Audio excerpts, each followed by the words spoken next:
M. Night Shyamalan regisseerde ooit The Sixth Sense, Unbreakable en Signs, maar daarna werden zijn films steeds slechter.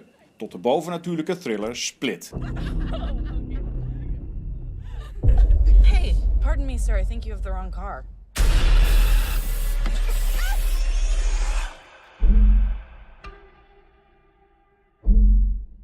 What are we doing here?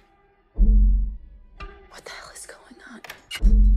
I was sent to get you for a reason. There's a flower on the pillows, a flower in the bathroom. Like, we're important. The only chance we have is if all three of us go crazy on this guy. Who is that? Maybe she can help us. We're here! Help us! We're in here! Don't worry. He's not allowed to touch you. In almost all your films, you deal with the supernatural. What's wrong with the natural world? That's a good question. I don't really even think of it as supernatural or natural. I kind of think of it as, extraordinary and ordinary.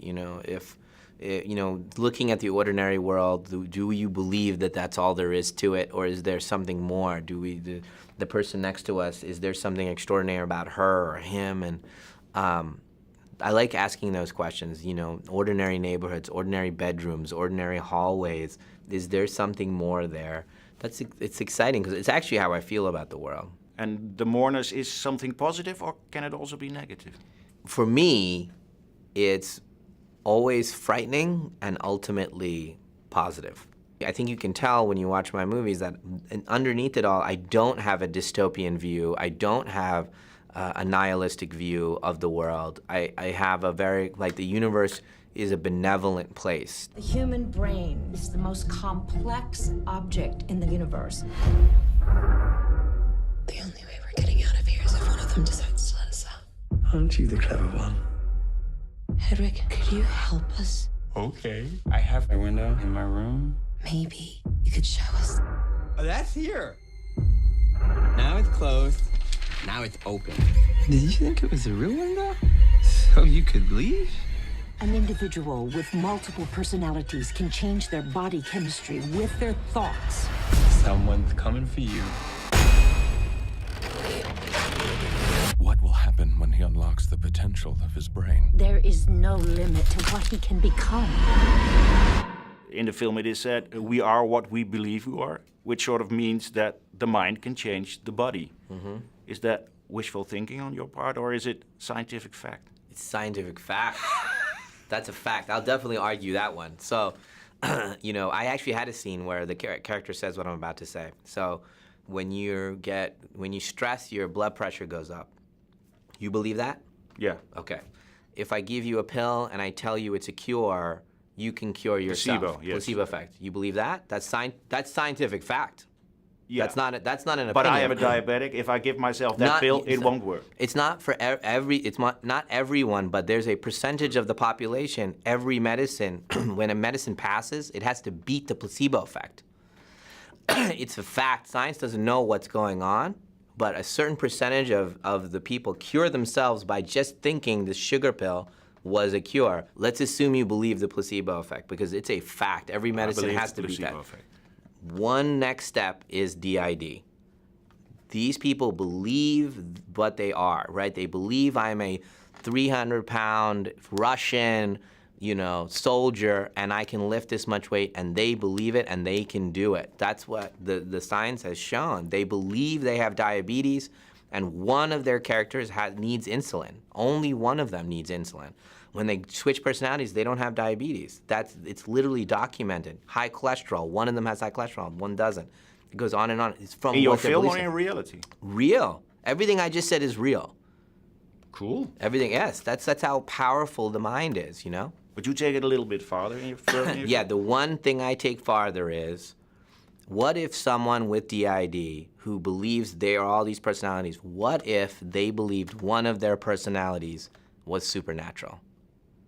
What would happen then? To whom am I speaking with now? Dr. Fletcher, it's Barry. It doesn't seem like Barry. Barry is an extroverted leader. Yes, I am. I'm gonna take a professional guess. based on the description of all 23 identities that live in Kevin's body that I've gotten from Barry. I think I'm talking to Dennis. I'm encouraged we can finally meet. And I've guessed this because you've adjusted the chocolate dish twice since you came in here, and I understand you have OCD. I see. Now I see. That's clever. That's clever. But I'm not Dennis. And you and Patricia have been banned from the light for quite a while now, primarily, shall we say, because of your beliefs. Patricia and Dennis are very unstable. I'm not Dennis. If you had superpowers, what would they be? What would I want? I don't know. Let's see. I'd like the whole being invisible thing if I could do that. That's kind of good, because I'm kind of shy in general. Like, I'm kind of self-conscious and shy in general. And I think it would be pretty cool to be invisible when you want it to be. Kind of a nasty question, but the reviews of this film are good to very good. So, do you consider Split to be a comeback film? No, I mean, look, I'm the luckiest guy in the world. I've been making films forever. I mean, The Visit, the movie I did before, was so well received and did so well, and I'm so happy. Everybody did great with that, and I've been, very, very lucky. For me, I don't know how to make a better film than The Village or Signs, or you just go out and you make the best version of your movie, Unbreakable, or all these movies. When I make adult thrillers, I know how they'll be received better. That's a fact, and so that's because that's the relationship I have with the audience. You know what I mean? There's an expectation, it's fulfilled, that kind of thing. And so I'm a sentimental guy, and when I make more sentimental movies, I know that's difficult sometimes, younger sentimental movies. But I'm in a headspace where I'm making darker, weirder movies.